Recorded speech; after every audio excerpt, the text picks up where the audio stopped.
I now look to James Dix, Chair of the Consultative Committee, Christchurch, to open the case for the opposition.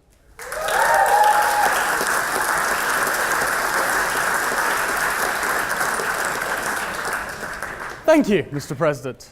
Before I begin my argument for the opposition tonight, I would like to say my piece on one issue by way of an introduction. On the 22nd of June 2016, my life was as follows.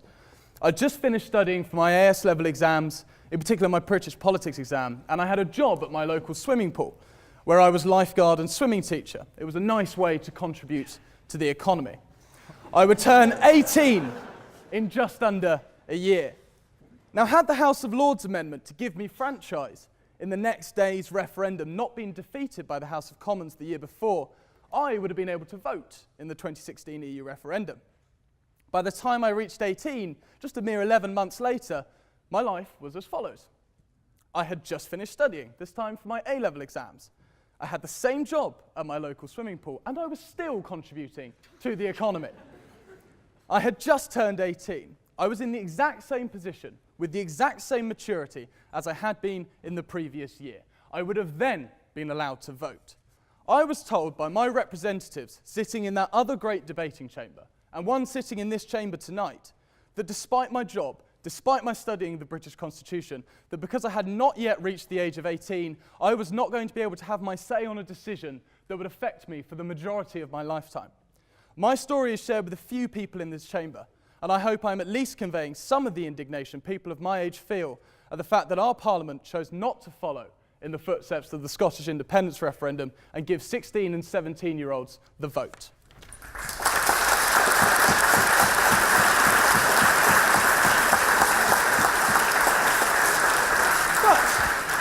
But I suppose that's all water under the bridge, and I can stand here and have my voice heard, in fact on equal footing with someone who voted against me giving my voice 2 years ago. But I know most of you haven't come here to hear me speak today, and that probably includes my parents as well. So it is truly my honour to introduce to you, Mr. President, the proposition speakers tonight.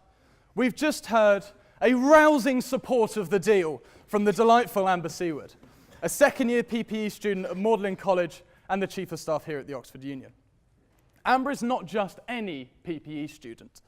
Amber achieved the highest results in her year for her first-year exams. And yet tonight she is so astoundingly wrong that it is almost out of character.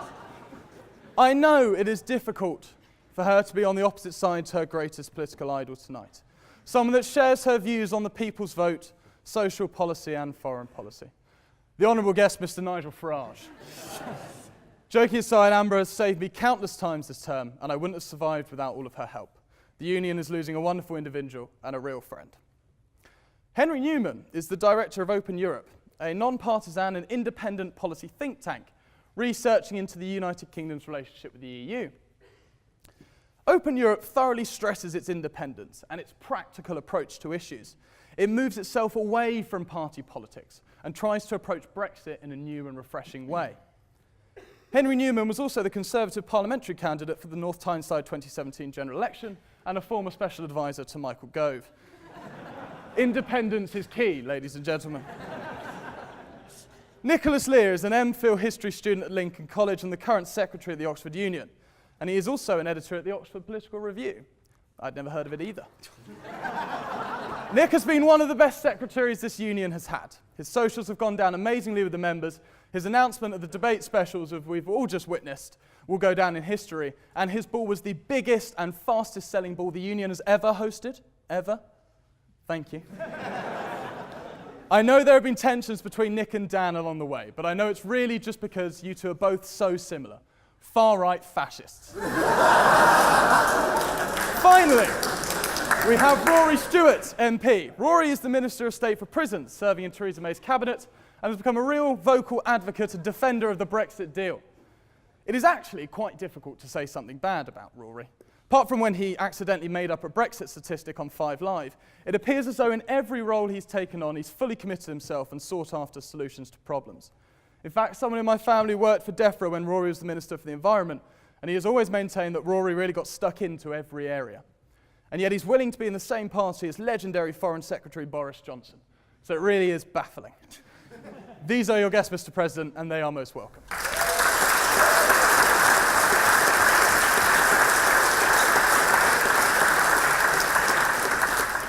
To the motion at hand, this House supports the deal. Now, why would someone support the deal? I'll be putting forward three main reasons why someone would support the deal, and then analysing the deal through the prism of each reason. So firstly, someone could support a deal because it honours the result of the referendum. Secondly, that deal could ensure a stable union.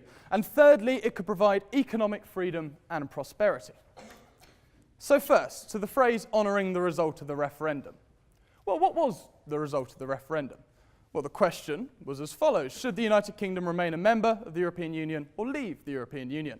Two options: remain, leave. The result, as we all know, 52% to leave. That's it. That's all we know. Anyone who tries to tell you that they know for certain that everyone who voted to leave did so wholly because of immigration, or because of anger at the establishment, or because of a bureaucratic Brussels is lying to you. There are so many factors, different to each and every individual, that led to their vote to leave. What this subsequently means is that each and every individual has a different idea of what their vote meant. Because the verb to leave was left undefined, people filled it with their own definitions. I'm sure my Brexit-supporting friends, relations, neighbours didn't all agree on whether or not to leave Euratom. And yet we are. I bet most did not even know what Euratom was. I hadn't a clue. Therefore, they each have different ideas about what the word leave means in the context of Euratom. I'm sure they didn't all agree on how to deal with pet passports, or the transfer of radioactive isotopes used in cancer treatments, or how to deal with the regulation of seeds after we leave the common agricultural policy. In fact, I would commend the Brexiteers on both sides of the aisle tonight if they can tell me exactly what it means to have left the European Union. It is futile to attempt to honour the result of the referendum in any way other than to ensure a change in our current relationship, because the referendum was so hopelessly undefined. I am in fact sure that the honourable guest speaking last for the opposition this evening will stand up and say that this deal does not leave to the extent he would like to leave. It is too soft, it's not really leaving at all. And I'm also certain that the honourable guest speaking last for the proposition will stand up and say that the deal does leave to the extent that he would like to leave. The real arguments about the deal do not lie in whether or not we have sufficiently left the European Union, or whether this deal truly honours the result of the referendum. They instead lie in the discussions about the future of our union and the economic future of this country. Therefore, I will now turn to the other two reasons to support a deal, and show why May's deal cannot possibly meet these standards. Let's begin with a deal that ensures a stable union, first looking at Ireland and the backstop. Under the deal, if the British and the EU fail to reach an agreement which keeps the border open, then the backstop comes into force. The UK enters a single customs territory, whatever the hell that means, with the EU. However, Northern Ireland alone remains aligned to some extra rules of the EU's single market to ensure a border between Northern Ireland and the Republic of Ireland remains open. Now, a recent poll found that 40% of Irish citizens believe that the backstop would make Irish unity more likely. But the key thing from this poll is that it was 67% of under 35s who stated that a backstop would make Irish unity more likely. The future leaders of Ireland, the under 35s generation, see Irish unity as becoming likely under an implemented backstop. And yet the deal in its current form will have this backstop ready as an insurance policy. Furthermore, it's hard to see how when we get to the real meat of the negotiations, the future relationship, a deal is going to be struck that avoids any border in Ireland. This would completely threaten the foundational basis of the Good Friday Agreement, an agreement which has largely kept Ireland in peace after decades of death and anguish. I hope I do not have to remind some of the honourable guests that the party they officially support is called the Conservative and Unionist Party. Theresa May could come back, of course, with her alternative arrangement as mandated by Parliament. But again, what would this be? Now, the simple phrase technology has been suggested, and we've been implored to look at the border between Norway and Sweden. Now, that border is one of the most technologically advanced in the world. And yet at the main border crossing, I'm not going to try and pronounce it because my Norwegian is terrible. Norwegian Customs says it processes about 1,300 lorries every day, each one taking 20 minutes. A senior Swedish customs officer who wrote a report for the European Parliament said that technology alone could not eliminate the need for checks at the Irish border, and that the success of the Sweden-Norway border relies on high levels of trust and similar product standards. Yet surely this would completely infringe on our newfound Brexit freedom to import chlorinated chicken. Or we could move customs checks away from the border. Yet last year, North Ireland's Chief Constable, George Hamilton, warned of the risks that custom officers could face. He said whether that be HMRC, whether that be people engaging in checking of standards and products, I think it is highly foreseeable that they will become the subject of threat.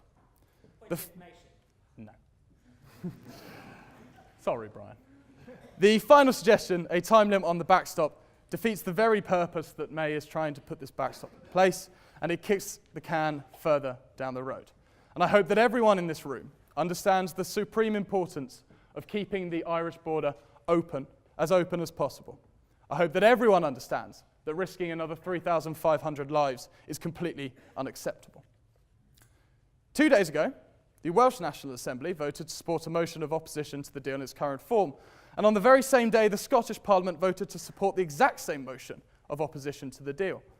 In the 20 years of devolution, this is the first joint motion ever passed by the devolved legislatures.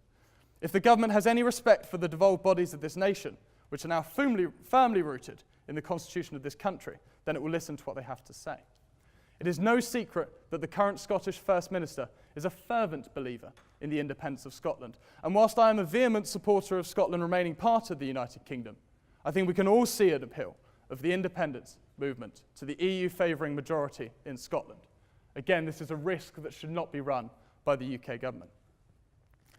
Finally, I will turn to the economic prosperity that could be offered by this deal. Long story short, there isn't any. Official figures from Theresa May's government say that the UK's economy could be up to 3.9% smaller after 15 years under the deal compared with staying in the EU.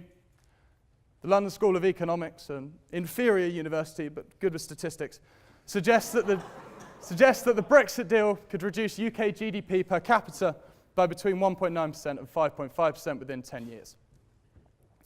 As to economic freedom, for the 2-year transition period, Britain remains entirely a rule maker and not a rule taker, and not a rule maker.